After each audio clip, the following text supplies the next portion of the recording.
हाँ जी। आज हमारा जो टॉपिक है that is special purpose book. ठीक है। इनका दूसरा नाम जो है दैट इज सब्सिडरी बुक्स।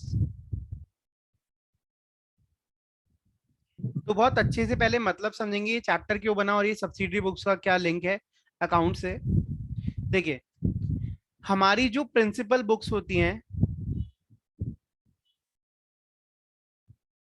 या फिर हम बोलते हैं बुक्स ऑफ ओरिजिनल एंट्री,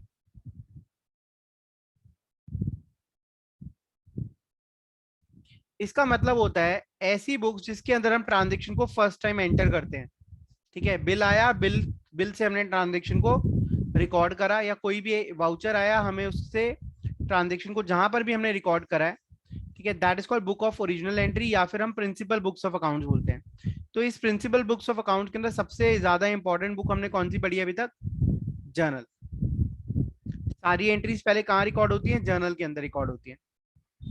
अब होता क्या है, जर्नल में जब हम ज्यादा ट्रांजेक्शन रिकॉर्ड करने लग जाते हैं तो जर्नल के ऊपर बर्डन पड़ने लग जाता है, बर्डन ऑफ ट्रांजेक्शंस।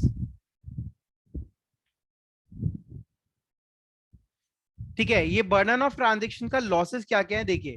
जब सारी सारी ट्रांजेक्शन आप जर्नल में ही रिकॉर्ड करते हैं, सपोज अगर हम मैनुअल अकाउंटिंग कर रहे हैं, हाथ से बनाते हैं रिकॉर्ड, तो जिस दिन जर्नल खो गई या खराब हो गई, ठीक है, उस दिन हमारा सारा रिकॉर्ड खत्म। ठीक है, और दूसरा कारण ये है कि एक सारी ट्रांजेक्शन को एक ही बुक में रिकॉर्ड ना करके हम उसको अलग अलग बुक्स में रिकॉर्ड करें। इससे क्या होगा, जर्नल के अंदर जो ट्रांजेक्शन्स का बर्डन है वो रिड्यूस हो जाएगा। ठीक है, तो बेसिकली जर्नल में जो ट्रांजेक्शन का बर्डन है, जो हर ट्रांजेक्शन को हम जर्नल में रिकॉर्ड कर रहे हैं, उसको जर्नल में रिकॉर्ड ना करके हम कुछ और स्पेशल पर्पस बुक बना लेते हैं।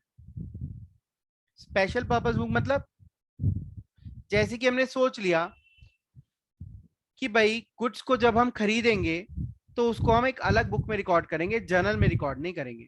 तो क्या हुआ, जब भी हमने गुड्स की परचेज करी तो वो जो परचेजेस हैं वो कहाँ गई? वो दूसरी बुक में चली गई, जर्नल में नहीं आई। तो जर्नल का बर्डन कम होता गया।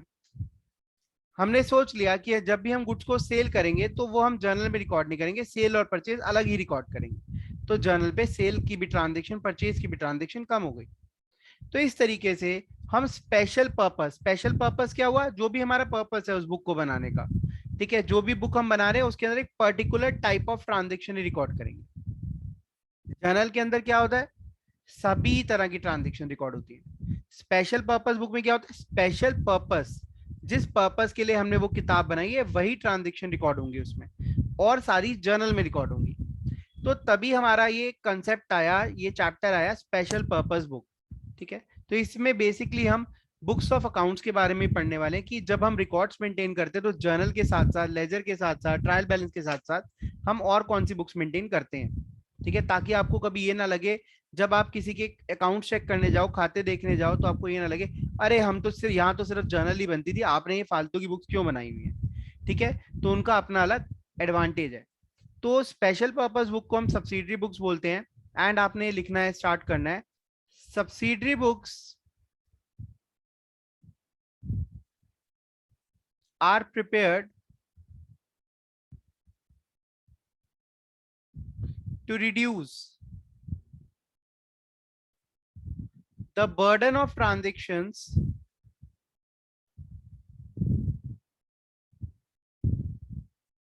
on journal.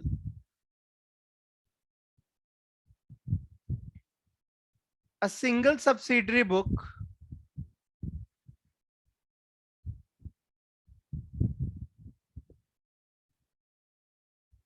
is prepared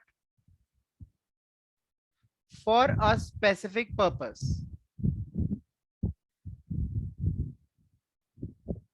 ठीक है, और to record a specific type of transactions. इसका काम क्या है, केवल और केवल स्पेसिफिक ट्रांजेक्शन्स को रिकॉर्ड करना, जो भी आपने सोची हुई है, जिस भी पर्पस के लिए वो बुक बनाई जा रही है। ठीक है, फॉर एग्जाम्पल, तो मैं टाइप्स ऑफ सब्सिडरी बुक्स यहां पर आपके साथ डिस्कस करने वाला हूं। इनको हम स्पेशल पर्पस बुक भी बोलेंगे, सब्सिडरी बुक्स भी बोलेंगे। और यहाँ पे उसका पर्पस डिफाइन करूंगा कि उसका पर्पस क्या होता है, कौन सी ट्रांजेक्शन को रिकॉर्ड करने के लिए वो बनाई जाती है। तो सबसे पहली और सबसे ज्यादा इंपॉर्टेंट जो है that is cash book. Cash book का काम क्या होता है, टू रिकॉर्ड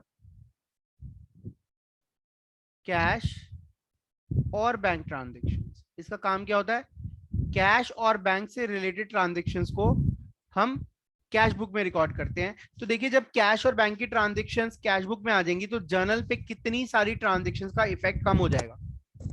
जर्नल में बहुत सारी ट्रांजेक्शन्स तो आएंगी नहीं, और इसका उत्तरदायित्व रिस्पॉन्सिबिलिटी भी हम अलग अलग लोगों को बांट सकते हैं। भाई अगर सिर्फ जर्नल ही बनेगी तो जर्नल बनाने वाला जो बंदा है वो तो परेशान रहेगा, लेकिन हमने कुछ लोगों को कहा भाई आप जर्नल बनाओ, कि एक को बोल दिया भाई आप कैश बुक बनाओ, दूसरे को बोल दिया आप ये वाली बुक बनाओ। तो उससे क्या होगा, सबका काम बढ़ जाएगा और सब अपने अपने रिकॉर्ड्स मेंटेन करेंगे और ट्रांजेक्शन का बर्डन कम हो जाएगा। समझ रहे हो ना आप, सारी ट्रांजेक्शन जर्नल में आएंगी, तो जो जर्नल बना रहा है उस पर बहुत प्रेशर आ जाएगा, तो हमने उस प्रेशर को कम कर दिया। दूसरी subsidiary book that is purchase book. अब परचेज बुक का काम क्या होता है, to record credit purchase of goods. ठीक है, याद रहे हर वर्ड आपके लिए बहुत इंपॉर्टेंट है। जो बच्चे कॉन्सेप्ट्स को अच्छे से पढ़ना चाह रहे हैं उन्होंने वर्ड्स पे बहुत फोकस करना है। मैंने यहाँ क्या लिखा, क्रेडिट परचेज ऑफ गुड्स। किसका, गुड्स का। उधार पे जब हम गुड्स खरीदेंगे तब हम परचेज बुक में रिकॉर्ड करेंगे। ठीक है, तो जितने भी गुड्स हम उधार पे खरीद रहे हैं, याद रहे सिर्फ गुड्स की बात हो रही है, और कोई चीज उधार पे खरीद रहे हो उसकी बात नहीं हो रही। गुड्स तो पता है ना, जिन आइटम्स को हम सेल के लिए खरीदते हैं, ठीक है, for the purpose of resale, those are called goods. ठीक है, जिन चीजों का हमारा काम है। Next, next is sales book. अच्छा, कई बच्चों का क्वेश्चन ही आता है कि सर क्रेडिट परचेज यहाँ पर आती है तो कैश परचेज कहाँ आएगी। आप देखो कैश परचेज में तो कैश आ जाता है या बैंक आ जाता है, तो वो कैश बुक में चली जाएंगी। ठीक है, तो यहाँ सिर्फ क्रेडिट परचेज ही आएंगी। सेल्स बुक, सेल्स बुक का काम होता है to record credit sale of goods. याद रहे गुड्स की क्रेडिट से। ठीक है, मैं यहाँ मार्क भी कर रहा हूँ, आप लोगों ने भी मेरे साथ साथ मार्क करना है, क्रेडिट सेल ऑफ गुड्स। ठीक है, अब आप कहेंगे कैश सेल कहाँ आएगी सर, ऑब्वियसली कैश सेल में पैसा आता है और पैसा आने वाली एंट्री कैश बुक में होती है। ठीक है, फोर्थ, जब गुड्स को खरीदते हैं तो गुड्स को वापस भी करेंगे, उसको हम बोलते हैं परचेज रिटर्न बुक। जितनी भी वापसी हम कर रहे हैं to record purchase return of goods.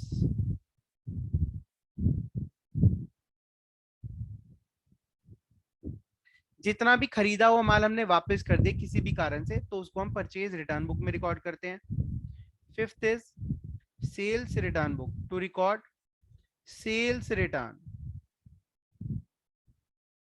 ठीक है, अब परचेज रिटर्न बुक को हम रिटर्न आउटवर्ड बुक भी बोलते हैं, और सेल्स रिटर्न बुक को हम रिटर्न इनवर्ड बुक भी बोलते हैं। तो होपफुली ये 5 टाइप्स ऑफ बुक्स आपको क्लियर हो गई होंगी। ठीक है, और इसमें से ये जो कैश बुक है ये प्रिंसिपल बुक्स ऑफ अकाउंट्स का पार्ट है।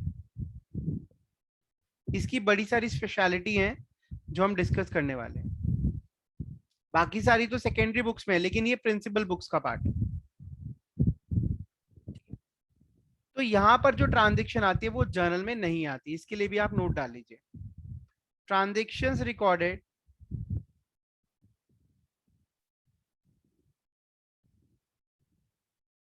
इन subsidiary books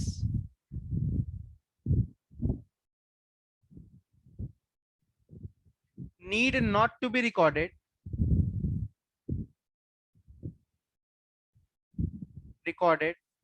in journal. These are directly posted to ledger. पहले आप लेजर जर्नल से लेजर पोस्टिंग करते थे, अब मैं आपको सब्सिडरी बुक से लेजर पोस्टिंग करना सिखाऊंगा। These are directly posted to ledger. ठीक है, इसमें कोई डाउट है तो पूछ लो, फिर हम आगे चलते हैं।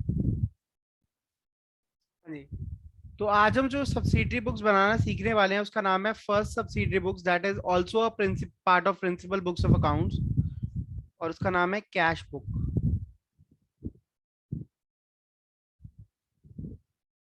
ठीक है, तो कैश बुक के कुछ फीचर्स हैं, कुछ अच्छी अच्छी बातें हैं जो आपने समझनी है। Cash book is the only book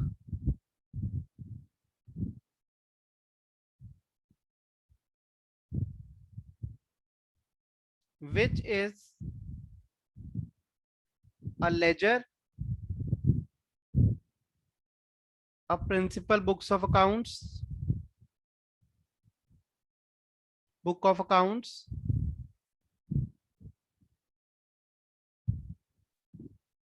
और subsidiary book।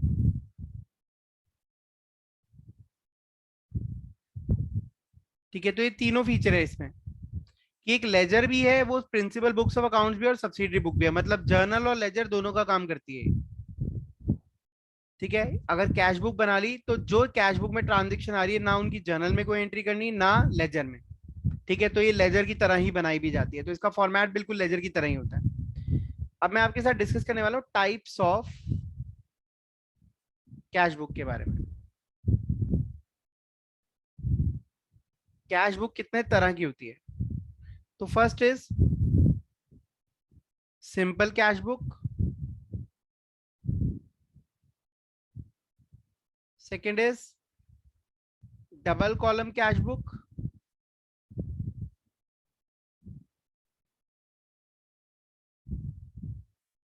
And third is पेटी cash book.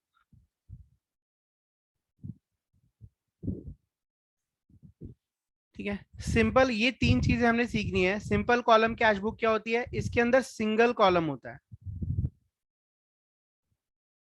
Single column for cash transaction only. इसके अंदर आप सिर्फ और सिर्फ कैश ट्रांजेक्शन ही रिकॉर्ड करते हैं। डबल कॉलम कैश बुक के अंदर कैश प्लस बैंक ट्रांजेक्शन्स, दोनों तरह की ट्रांजेक्शन्स रिकॉर्ड करी जाती है। और पेटी कैश बुक, देखिए होता क्या है, कुछ बिजनेस के अंदर बहुत छोटे मोटे खर्चे बहुत ज्यादा होते हैं, 10 रुपए, 5 रुपए, 20 रुपए, 50 रुपए, 100 रुपए। तो हम क्या करते हैं, जो छोटे छोटे अमाउंट्स होते हैं इनको हम बोलते हैं पेटी अमाउंट्स। क्या बोलते हैं? पेटी अमाउंट्स। और इनसे जो खर्चे होते हैं उनको हम बोलते हैं पेटी एक्सपेंसेस। क्या बोलते हैं? पेटी। पेटी मीन्स बहुत छोटे छोटे खर्चे। तो हम छोटे छोटे खर्चों के लिए एक अलग से बुक मेंटेन करते हैं जिसको हम बोलते हैं पेटी कैश बुक। ये भी दो तरीके से बनती है, एक होती है सिंपल और दूसरी होती है एनालिटिकल। ठीक है, तो ये चार तरह की कैश बुक आपने सीखने, बेसिकली तो तीन ही है। सिंपल कैश बुक या सिंगल कॉलम कैश बुक, ठीक है, डबल कॉलम कैश बुक और पेटी cash book. Three columnar cash book भी होती थी। ठीक है, अगर आपके पास तीन चार बैंक्स हैं तो उनके उतने कॉलम बढ़ जाते हैं, लेकिन अभी ज्यादातर क्वेश्चन के अंदर हमारे पास एक ही बैंक अकाउंट होता है। कहीं थोड़े बहुत क्वेश्चन है जिसमें दो बैंक अकाउंट मिलेंगे, लेकिन तीन चार बैंक अकाउंट कहीं नहीं होते हैं। ठीक है, क्योंकि तीन चार बैंक अकाउंट देंगे तो हमारे स्पेस ही नहीं बचता कि हम वो क्वेश्चन सॉल्व कर पाए। तो ये हमने सीखना है, ये नोट कर लो, कोई डाउट है तो पूछ लो। हाँ जी, let's make single column cash book. अब सिंगल कॉलम कैश बुक बनती कैसे है, देखिए बिल्कुल लेजर की तरह इसका फॉर्मेट है।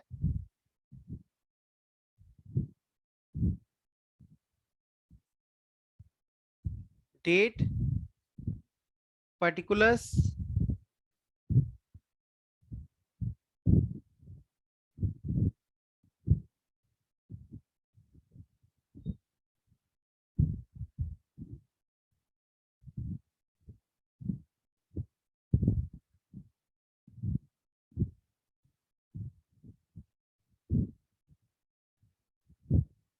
देखिए ये डेबिट साइड हो गई, ये क्रेडिट साइड।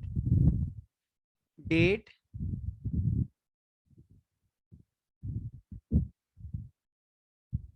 पर्टिकुलर्स। अच्छा, अब यहां पर क्या आता है, यहां पर हम शो कर लिखते हैं कैश बुक फोलियो और एलएफ।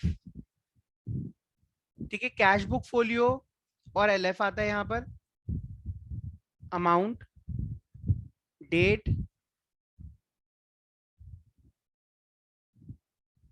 पर्टिकुलर्स, यहाँ पर भी कैश बुक फोलियो,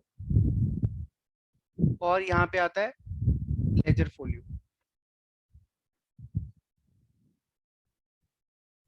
ठीक है, अभी कैश बुक फोलियो क्या होता है, जब हम कैश बुक बनाते हैं तो उस पर ये ट्रांजेक्शन कौन से पेज पर रिकॉर्ड करी गई है वो यहाँ पर हम नोट डाउन करते हैं। और लेजर फोलियो मतलब जब भी हम कोई खर्चा करते हैं तो उस खर्चे का लेजर बनता है, तो वो लेजर में कौन से पेज, लेजर फोलियो, लेजर के अंदर कौन से पेज नंबर पे वो अकाउंट बना हुआ है, तो वो उसका पेज नंबर आता है। तो बेसिकली ये दोनों ही खाली रहने वाले हैं। ठीक है, और इनफैक्ट कई बार तो सिर्फ एलएफ ही बनता है, ठीक है, कैश बुक फोलियो बनाते भी नहीं है। अब इसमें करना क्या है, यहाँ पर सिर्फ कैश कॉलम होता है, ओनली कैश कॉलम। ठीक है, जब यहाँ कैश कॉलम होता है तो इसकी शुरुआत क्या होती है, लेट्स से 1 अप्रैल, तो सबसे पहले आता है opening balance, to balance BD.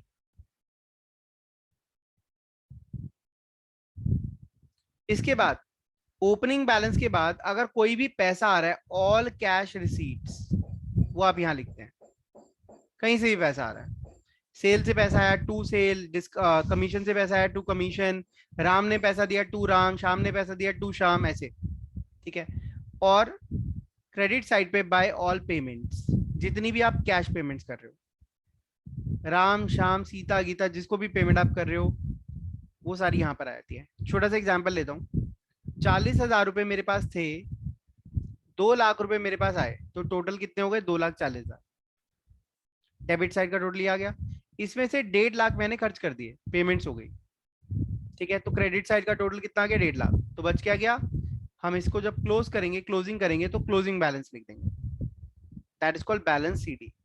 यहाँ पे आ गया 90,000। कई स्टूडेंट्स कहते हैं सर ये तो बिल्कुल कैश अकाउंट की तरह ही है, तो वो बिल्कुल सही कहते हैं, ये बिल्कुल और कैश अकाउंट की तरह ही है, कोई चेंज नहीं है। तभी तो मैंने कहा था कि cash book is also a ledger.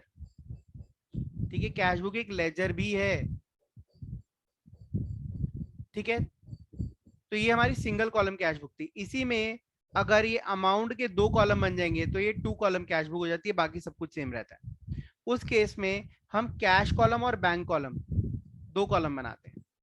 ठीक है, बाकी सब कुछ सेम रहने वाला है। इसमें कोई डाउट है तो पूछ लो, फिर आगे चलते हैं।